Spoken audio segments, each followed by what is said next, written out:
Thanks a lot for staying with us here at CNN News 18. You're watching Plain Speak. I'm Ridhima Bhatnagar. The nation witnessed history yesterday with India getting its first tribal president. She won by a whopping mandate over the opposition's Yashwant Sinha. But that wasn't all what we witnessed. As the final numbers came, the opposition split was wide open. Cross-voting not just in MLAs but also MPs across states were reported. But the opposition's embarrassment did not end there. TMC Supremo came forward and said they will abstain from voting as far as the vice presidential election is concerned, saying they weren't taken into consideration. The question now is that, and I'll take that to our guests in just a bit, is the opposition more divided than ever? But first, let's quickly talk to you about the cross-voting numbers that we actually saw yesterday, which has now led us to this question, that is the split as far as the opposition is concerned, is that now out in the open? Let's break down all those details. As I said, cross-voting was seen not just in MLAs but MPs as well. 17 members of parliament, and this is where the story just begins. 126 MLAs. Let's give you the state-wise breakup as well. 22 MLAs from Assam, from Madhya Pradesh 19 MLAs, from Maharashtra 16 MLAs. Remember, the Shiv Sena, the Uddhav Thackeray camp had already given the support to Draupadi Murmu. Uttar Pradesh 12 MLAs, Gujarat again 10 MLAs. It just does not end. Jharkhand 10 MLAs. Interestingly, Congress ruled Rajasthan 5 MLAs. This is a state that goes to polls very, very soon. What is really happening? Who is in control? And more importantly, what does this mean as far as 2024 is concerned? But as I pointed out that this was just one part of the problem as far as the opposition is concerned. You also had Mamata Banerjee, the TMC Supremo, who came forward and said that TMC will abstain as far as the vice presidential elections are concerned. Now, if you recap a little bit, it was the same Mamata Banerjee who had in fact also said that if we knew about the candidature of Draupadi Murmu, maybe things would have been different. So why has the TMC today decided to abstain and not support Margaret Alva, which is the opposition's candidate? Now, according to the TMC, Margaret Alva's name was decided in an undemocratic way. The TMC also feeling that there was not enough discussion as far as this name that was suggested. No proper consultations and deliberations were done with the TMC, so they felt in that position it was better for them just to stay away from the picture. TMC's suggestions for the VP candidates were not even considered, and this is where it's raising a lot of questions that if this is the sort of understanding between the opposition parties, how are they planning to take on the BJP in 2024? Also, we are hearing from TMC, a party with 35 MPs can't be ignored. The other question that is also now being raised, who really is in the driving seat as far as the opposition is concerned? Is it the Congress or is it the TMC? 85% of TMC MPs urged Mamata to abstain from polls. But as I said, the story does not end there. We also heard from the VP candidate as far as the opposition is concerned, Margaret Alva, who now reacted as far as the TMC's position of abstaining is concerned, and this is what we heard from her. TMC's decision to abstain from voting is disappointing, but this is where it actually begins to get interesting. She also went on to say, this isn't the time for whataboutery, ego or anger, hitting out at the position taken by the TMC. This is a time for courage, leadership, and more importantly, unity. This is where the question is, where is the unity as far as the opposition is concerned? Mamata, who is an epitome of courage, must stand with the opposition. That's the word that's coming in from Margaret Alva. But that's also now leaving us with a larger question, which is, from cross-voting to abstention, is the opposition unity now broken?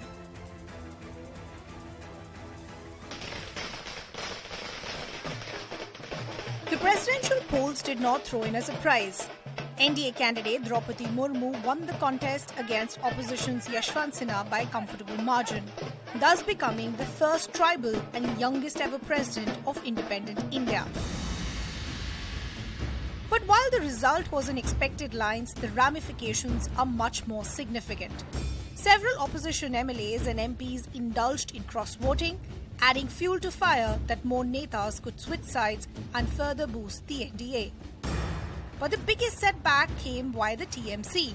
which announced that it will not support the opposition's vice presidential candidate pick, Margaret Alva, a Congress veteran.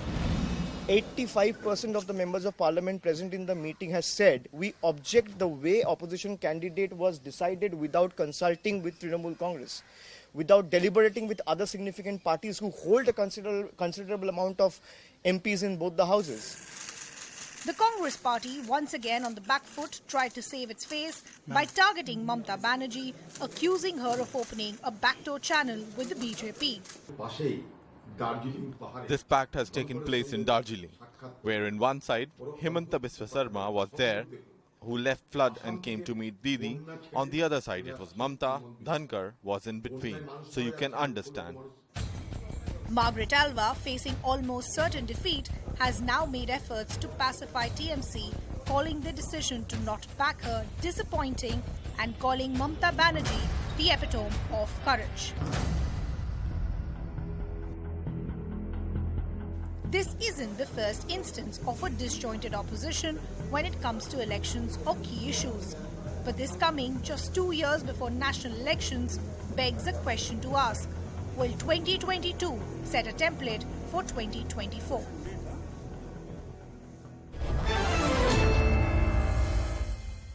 Let me also now introduce our guests who are joining us this evening. We have Member of Parliament from the BJP, Anurag Sharma. We have spokesperson of the Congress Party, Dhirendra Pratap Singh. We have Member of Parliament from the TMC, Dr. Shantanu Sen.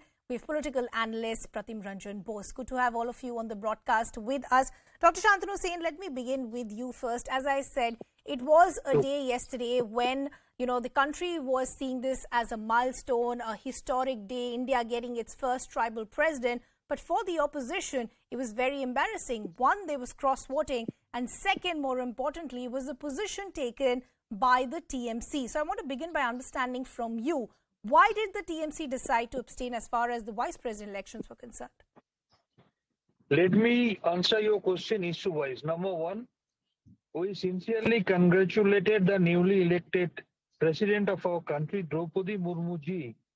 But again, we strongly condemn the way it is being portrayed that BJP is a pro-Dalit party.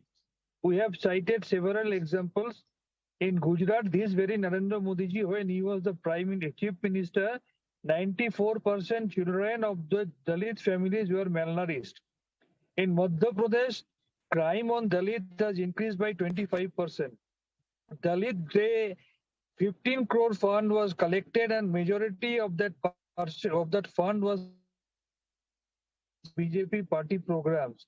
One Dalit lady was molested in the close vicinity of presidential residence at Delhi. So the way they were portraying that BJP is a pro-Dalit party, we strongly object, number one. Number two, so far this cross-voting you are talking about, let me tell you the fact, after the opposition's candidature was floated, BJP once again dismantled the elected government in Maharashtra. The way they are becoming the master of horse trading. Dr. Sen, I'll get to all those issues. I started for a reason with a pointed question. Let's have an answer to that and then we'll move around. I'm just asking, what made the TMC take that position of wanting to abstain?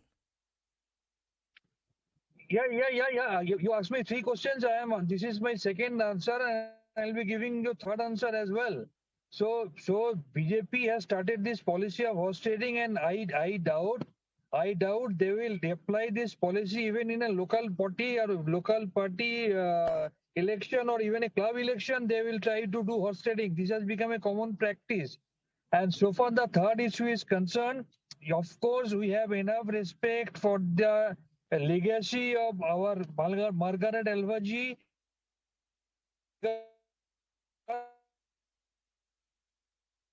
Okay. We seem to be having a bit of an issue as far as the connection with Dr. Shantanu Sen is concerned. We'll try and reestablish that. But let me take in a word from Dhirendra Pratap Singh. I want to understand what does the Congress feel today? I mean, look at the position of the TMC, the second largest opposition party as far as the country is concerned. They're saying we weren't even taken into consideration, and whatever suggestions came from my side, they weren't even considered. So why should we go and support Margaret Alva then? In fact, the Congress has declared their support to Shri Yashwant Sinha ji, and meanwhile TMC backed out. I don't know, this was their internal matter, but the country want to know that why they had gone back from the commitment they had given earlier. I think they are working in league with BJP, and that was the only reason they backed out from this election.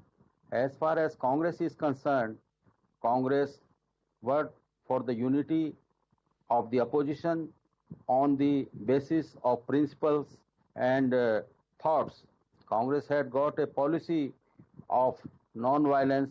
Congress has a policy. No, all that is fine, sir. If you want to take on the BJP as a united opposition for 2024, if you don't have consensus among yourselves, how do you plan to stand united to take on a behemoth like the BJP? So I'm trying to understand, where did the communication go wrong? The TMC is saying we weren't even considered, so we thought it was better for us to abstain. But that leaves you in a very awkward position, because you all need to be on the same page if you want to have a united opposition for 2024. I thought the TMC had taken this stand on some other vested interest grounds, and they want some security from the central government for their government. And the time will come when they will realize that they were on the wrong path. The BJP cannot support TMC anytime. But at the moment, I don't know under what pressure, as the vendetta politics. That's an important point that you're making. You're saying there was some pressure on TMC, and you feel there's a backroom deal that has taken place between the BJP and the TMC. Before I go to Anurag Sharma, I want to understand, where are things between the TMC and the Congress today? Do you think this has been a big blow as far as the Congress party is concerned, and you expected better from the TMC?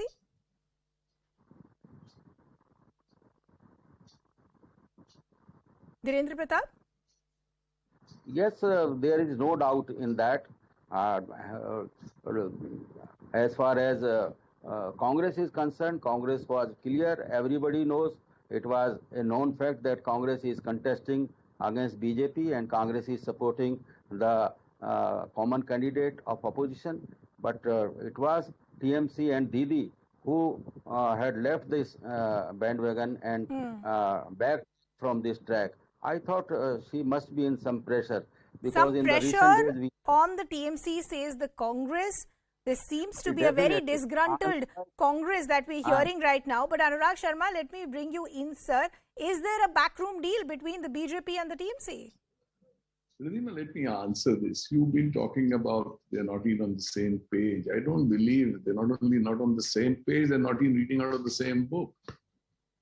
There is no backroom deal. We don't need to make deals. We are winning the vice president's election. Why would we even need to make a deal with one of these so-called opposition parties? You know, we have the votes, we have the numbers, and we are far ahead. See, the problem with them is they don't believe in one single leadership. They don't have someone leading them up from the front. The opposition noticed in the last election of the Honorable President, the people don't even believe in their own leaders, their own parties. I mean, Congress MLAs have cross-voted. What are you going to say? You've chosen a candidate which TMC managed to get, and TMC put their candidate up, Yashwant Sinha ji, to go and fight against the Honorable President Murmu ji. What happens? People cross-voted. And now Congress decides they want their candidate. And the TMC is gone. So they're not even ever on the same page. They fight each other locally. How can their leaders, even in local elections, look each other in the eye? So this is going to bound to happen. It's just of convenience happening across the country. You oppose the CPIM somewhere, you partner them somewhere. You oppose the Shiv Sena, and happily, just your hunger and ambition for power or whatever else, you go and join people. So look at them. I mean, they are never going to be together. These people have no ideology, they have no leadership. So this is going to happen constantly, and accusing the BJP of doing backroom deals is the easiest way out. They'll call us various names throughout the day. But what happens at the end of the day? People come back and vote for us. What is the Bose, let me common bring platform you between in. AAP The and BJP Congress? is saying we don't need a backroom deal. This is an issue as far as the opposition is concerned. And fair enough, because today this is not just about the candidate or the number or the ideology. The numbers were always in the favor as far as the BJP is concerned, even as far as ideology is concerned. With the candidature of Yashwant Sinha, that argument also didn't hold true. I think the larger issue today is, as far as the opposition is concerned, is about who really is in the driver's seat. And that is why we're seeing this back and forth between the TMC and the Congress. Exactly.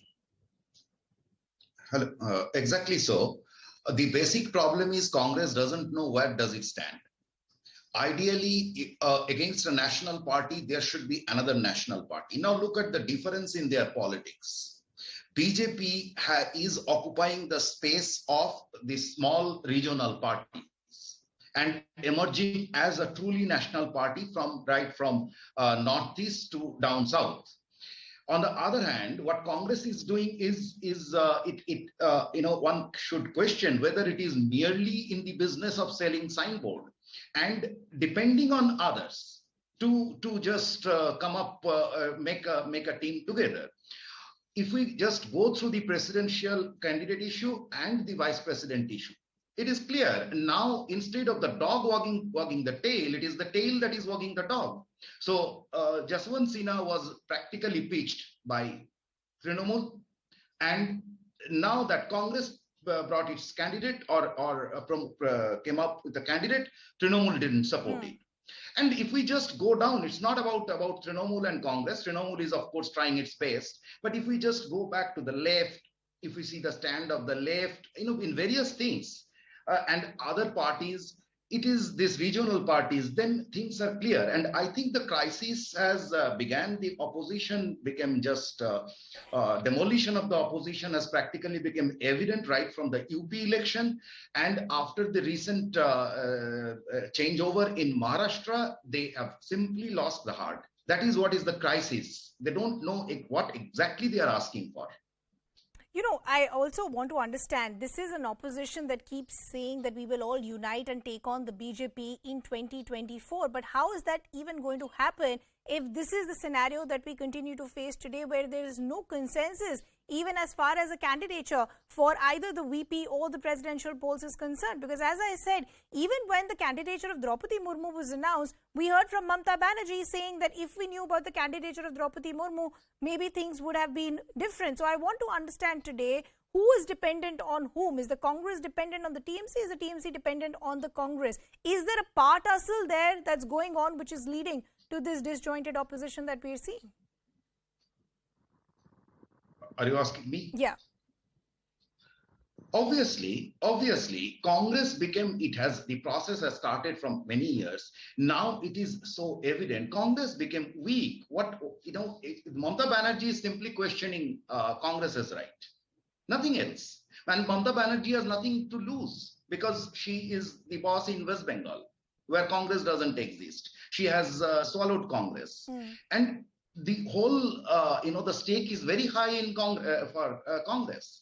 So that is exactly what is happening. Everyone is trying to take the other one for a ride. And Congress, you see, it can happen, as I said, as long as NDA was there, BJP was a strong contender. It was a strong party. Now, if the anchor force is weak, then you can't expect an unity among it, because everyone is up for it. I mean, you tell me, wherever the regional parties are there, will they give space to Congress? No. The answer is a strict no. And that explains everything. Dhirendra Pratap Singh, let me bring you in. As I said, it was not just about the position that the TMC took as far as wanting to abstain for this voting. The other embarrassment for the opposition was the cross-voting that we saw. And as I put out those numbers when I started the show, MLAs and MPs across states, across the country. But there were almost 5 MLAs as far as Rajasthan is concerned. And this is a Congress-led state. Isn't this a big embarrassment that your own MLAs don't have faith in the candidature that you put out? In fact, the party is going into the details of this voting of the presidential candidate election, and we will find who were these black sheep, and definitely disciplinary action would be taken against them. Now, some people, as I told you earlier, political vendetta is the practice of the day. The center is using everything from ED to CBI to income tax to harass the Congress leaders.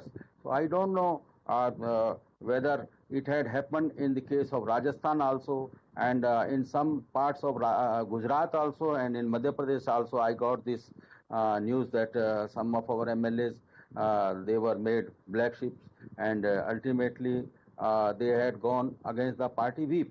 So the party is taking it very seriously, and action would be taken against them.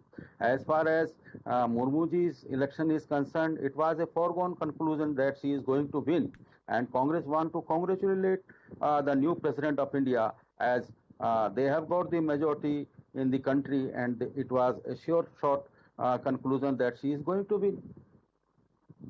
No, that was never, it was a no contest from the beginning as far as Draupadi Murmu's candidature is concerned. That's not even the point of this debate. The point of this debate is that there was cross-voting that took place, and there was a party that decided to abstain and not support the opposition's candidate. That means there are cracks as far as the opposition is concerned. Today, we've seen Margaret Alva hit out at Mamata Banerjee, saying that this isn't a time for whataboutery, ego or anger. So the Congress definitely feeling that this is a decision that's been taken not on facts, but simply because of an ego issue between both the parties. Now everybody knows that Mamata Didi was born and brought up by the Congress. And it is a very sad part of the story that she is changing every day her face, and that is the problem. But I thought after the declaration of vice presidential election also, she would again reconsider her stand, and then she would find that Congress is a natural partner of opposition, and Congress is the natural leader of the opposition as far as the party is concerned, and as far as the base of the Congress is concerned. And if one party is based in one state, it is still considered as a regional party. Congress has got a national base. Congress has got a great history behind it. So Mamata ji has to thought on these lines, and I thought after reconsidering her views, and after getting things from center, she will realize that her stand was not good, and she is not going in the right direction. Okay. As I said, a disgruntled Congress today. We'll really have to see how this goes. Will this actually be a template as far as 2024 is concerned? Anurag Sharma, I want to actually give you the final word. And now that it's already over and done, but looking back, don't you think it would have been gracious of the opposition, if there were already cracks as far as a consensus is concerned, to completely dump the candidate as far as the opposition is concerned and just have popular support for one candidate? It was already a historic moment that the country was witnessing. Why not be a part of it? They should have. And I really, for the life of me, cannot understand why they did. I mean, you made a joke out of Mr. Yashwant Sinha. He was, I think, not even allowed to campaign in West Bengal. He was proposed by the TMC. He's a member of the TMC, and they didn't even allow him to come and campaign there. At the end of the day, you have such an inspiring candidate as Draupadi Murmuji. And I think just her life story, the inspiration, the way she's worked, the way she is, and what she represents should have been far, far more acceptable to every other party. But the issue with some of these parties is their ego gets in their way. They don't look beyond their nose. It's very unfortunate. Look at what they've done now. It's just the TMC's ego. It's just the TMC's ego and the Congress's ego. Last time TMC nominated someone, so we're going to do this time. Who is following whom? There is no clear-cut leadership. There is no clear-cut ideology. You really have parties who are opposing each other. The space Congress seems to vacate, or anybody who's grown in the Congress is normally tends to throw out. They create their own parties. We've seen this in state after state. And the Congress goes back to fight. So Congress really is in shambles, in complete shambles. The only thing they could possibly do is a satyagraha for one family. I mean, that was a joke. They went and burned someone's scooter and some poor man's car.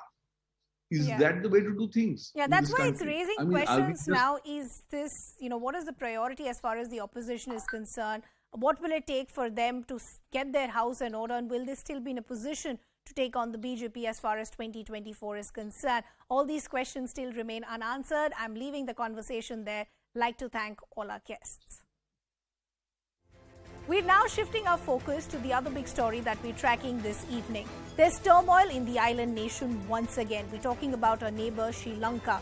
A huge military contingent along with police raided Golf Face in Colombo early on Friday, where anti-government protesters have peacefully agitated for over 3 months. The military attack on the main agitation site comes less than 24 hours after Ranil Wickremesinghe was sworn in as the president.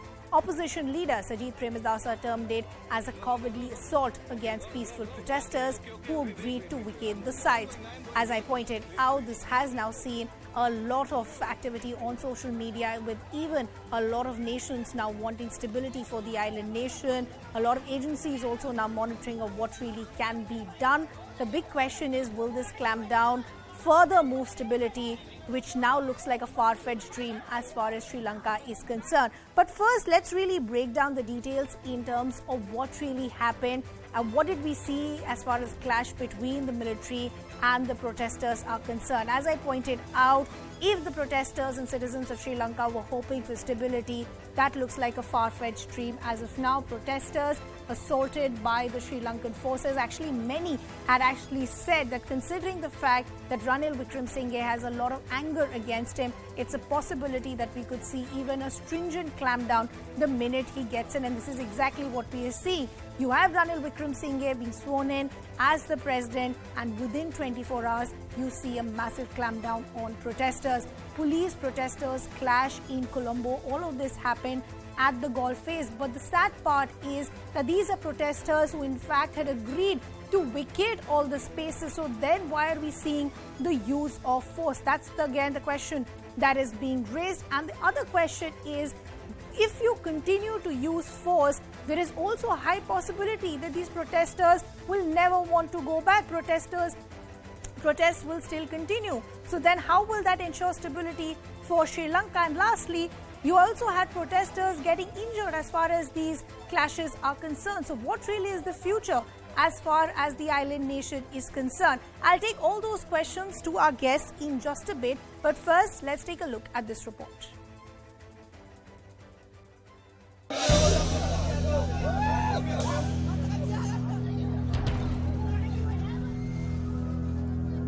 Hours after Ranil Wickremesinghe was sworn in as the president of Sri Lanka, the crackdown began. Security forces raided anti-government protest camps in Colombo. Late into the night, soldiers in riot gear, armed with assault rifles, marched through the area where rows of tents of protesters stood on both sides of the road in front of the president's secretariat. And they tore down the Gota Gogama camps and allegedly assaulted the protesters.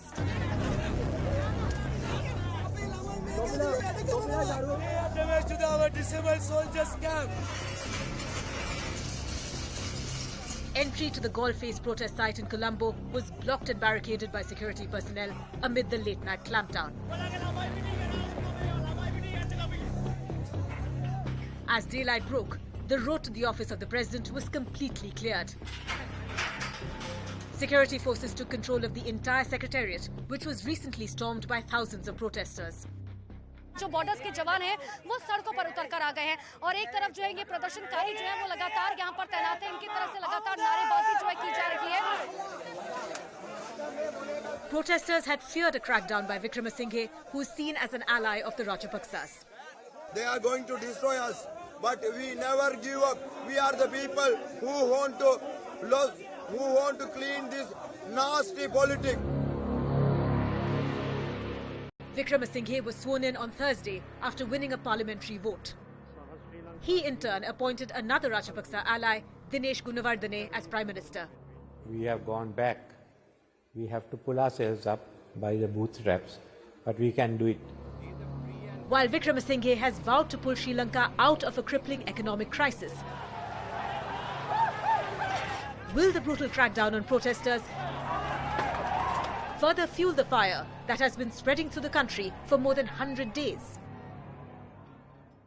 Let me first bring in my colleague Purnima, who in fact is now joining us live on the broadcast from Colombo. Purnima, as I said, if the protesters were hoping for some sort of stability post a regime change, that looks like a far-fetched dream as of now. What is the situation on the ground currently?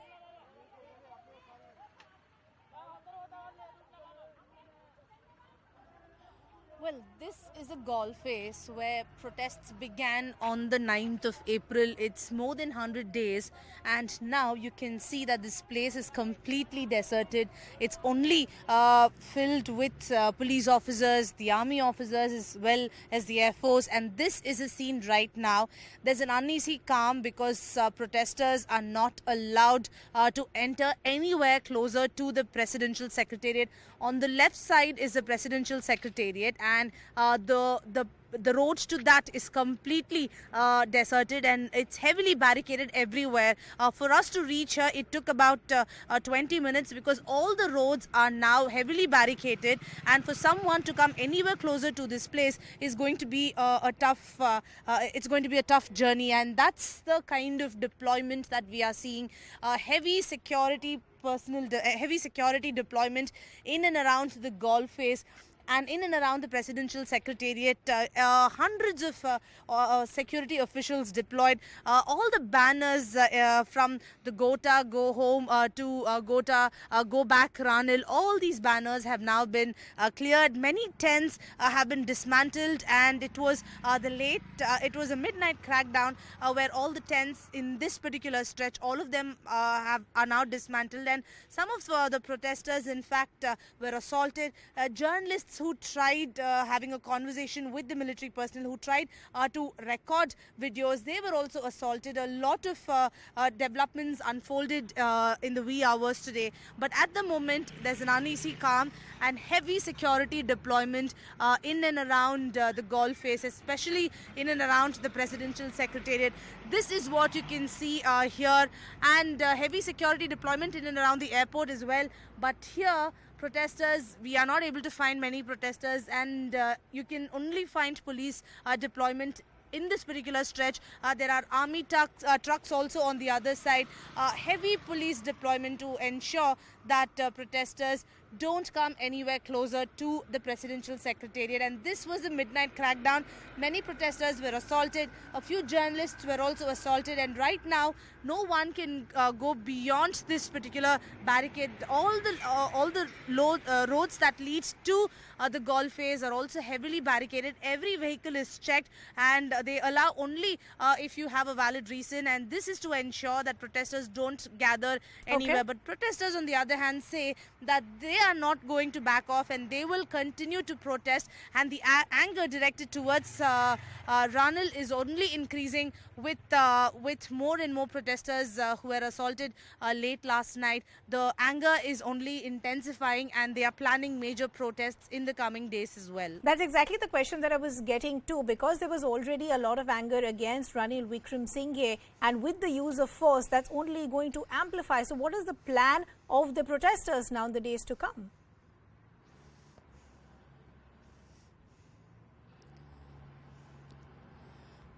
Well, there were protests that happened earlier today in the evening outside the Colombo Fort railway station, where many protesters joined. From there, they tried marching towards the golf face, but they were stopped. As I said, it's heavily barricaded everywhere, and it's very difficult for protesters to come anywhere closer to the presidential secretariat. However, protesters now say that on the 25th of July, they are going to have a massive rally against Ranil Wickremesinghe, and that's going to be the anti-government protests that for which they've invited all the citizens of Sri Lanka to come forward and join the rally that they have planned for the 25th of July. However, there's an uneasy calm here. Protesters still continue to protest everywhere, not just at the golf face. There's anger directed towards Ranil as well, and they say that because he is very close to the Rajapakshas, they are even as protesters promise promised that they will be calling off their protest and vacating this place by afternoon. Why was the need for a midnight crackdown? That's what protesters have been questioning. A lot of anger now towards Ranil, and it's only going to snowball in the coming days. Purnima, we'll leave the conversation there. We'll request you to stay safe as well. We'll continue to track all these developments very, very closely. Let me also now bring in our guests who are joining us to take this discussion forward.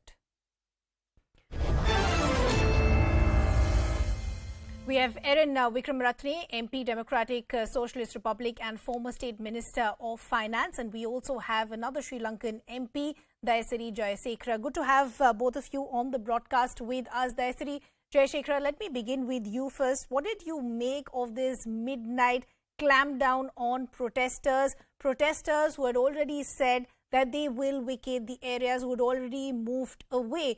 Isn't this going to be counterproductive as far as the administration is concerned? Very unfortunate incident because as soon as the acting president was president by the majority of the parliament, and he assumed duties yesterday, and at night, actually all these protesters, they have promised that they are willing to go out of this place and vacate this place and finish their protest campaign and wanted to leave this place. But what happened was, last night, suddenly, army and police, thousands of policemen and army came there and, hammered and charges to all protesters who were there. And I think they have some journalists were also hammered by the police and army. It is actually a violation of civic rights because they were not they didn't harm anything. Yeah, absolutely. That is the larger question, that they weren't harming anybody, and these were protesters who had already said that they will vacate the areas. And if you want some sort of stability for the region, I'm just failing to understand how is this going to get you any sort of a clear chapter as a way forward. But Erin, I want to bring you in. What did you make of this clampdown that we saw by the administration? As I said when I started this segment, many were actually anticipating this because there was a lot of anger against Ranil Wickremesinghe. He was seen somebody close to the Rajapaksa, so the protesters didn't want him either. So was this then on expected lines?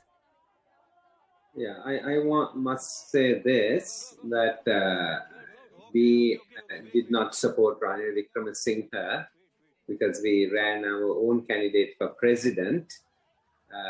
But unfortunately, we did not have sufficient support in parliament for our candidate because we wanted to unify the whole of the opposition and all the parties, because we felt that that would probably give more political stability, which is immediately needed, right? But then Ranil Wickremesinghe emerged with a clear majority to be the president. So he has come through a constitutional process. Certainly that doesn't reflect the feeling in the country, and the question about though it's legal, the legitimacy of parliament itself, because parliament was elected 2 years ago and probably doesn't reflect now the mandate of the people. So clearly there's a problem. Now, having got there as president, this incidents that we have seen is deplorable. There was no necessary for the use of force. And as it has been said, the protesters were going to vacate and they were going to provide the space for the new government to actually deliver on the economic issues, the pressing issues, and also on the democracy, human rights, governance issues that the protesters were raising. So this is totally uncalled for. It is to be completely it's deplorable that force has been used.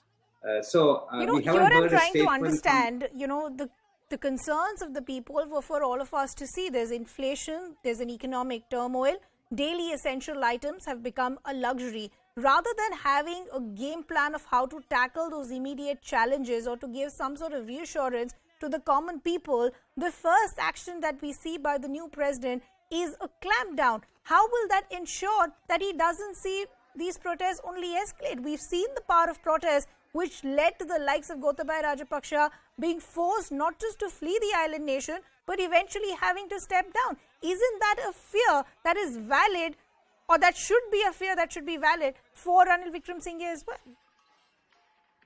Yes, so that certainly the protest is something that clearly they can't ignore. The protest has been successful, it's achieved its goal, right? And the question now is, how does the country move forward? For the country to move forward, ultimately, we need to have an election. When I say this, lots of people try to, put that aside and say, well, how can you hold an election? I think that if we want a democratic way of life and democratic process, right, if Parliament has lost its legitimacy, the only way forward is actually to have an election. So the question was, how do you stabilize for an election? You see, and we just use the constitutional process. All transitions must be within the legal and constitutional process.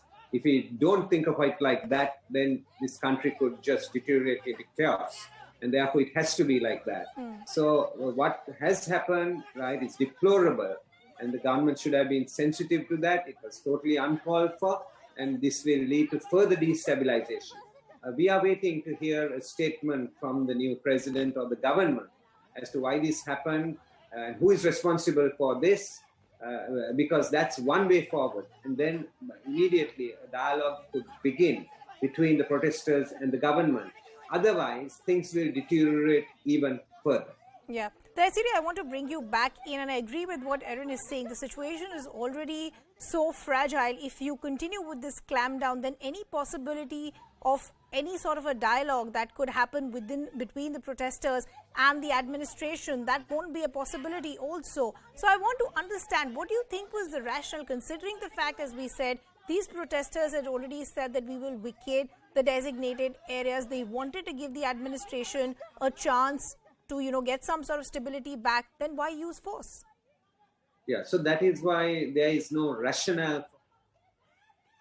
Yeah, that is the problem, because they have promised that they are going to vacate this place today after 12 o'clock. So I can't imagine, because these are orders of the appointed president. He has to take the responsibility for this, because actually these people are not violating anything, but they had this risk for last 102 days, all 3 months' time. But as soon as the president assumed duties as a president, he ordered to, I think, the police and the army to, clear all these places. And then I want to bring you back in. We've seen multiple reactions. Even the world is very closely watching this. We've seen the leader of opposition, Sajid Premadasa, also come out and call this a cowardly act. How do you think this puts Sri Lanka as far as the global map is concerned? It's very unfortunate. This clearly is not a positive development in terms of the country's image. Very unfortunate that this has happened, because it certainly damages the image of the country. It also shows that there is instability, and a prerequisite for handling economic countries is political stability. And that's why this government should focus on that. So that is why this is irrational, it's uncalled for, and we really need to know from the government, right, what has actually happened. Are there people internally which have sabotaged in some way? But whichever way, the president and the government is responsible. Taisiri, I want to take on from what essentially I was asking Erin. Even the likes of the Amnesty International, they've taken note and they've called this extremely unfortunate. As I was asking Erin, one, how do you think this puts Sri Lanka on the global map? And more importantly, what do you think should be the role of countries that are watching this today? What do you think is the immediate help or role that the world can play to bring some sort of stability today? Yeah, actually, we wanted to have the political stability after we thought when Ranil Wickremesinghe was elected from the parliament, though that election was actually free and fair. But anyway, we thought we are going to have as a country, we are going to have the political stability, and we have to go to the IMF and discuss all these arrangements. And especially in the world, for last time, the Sri Lanka was, focused as a, country is downgraded from the economic development and all kind of things. Actually, what we wanted to do is, as soon as the president was elected in parliament, we wanted to have a very democratic way of speaking to all these protesters and finish these protest campaigns all over the country and try to normalize the Sri Lankan culture and Sri Lankan political arena. So that is what we wanted. But orders of the new president, as the Minister of Defense, he has violated the people's rights of this country. So you feel he's violated the people's right to protest. So we really don't know which way things will go. Unfortunately, I will have to leave the conversation there. I'd like to thank both the guests who took our time and joined us here. For now, we're slipping into a very short break, but don't go anywhere. When we come back, we get you a wrap of all the other stories as well.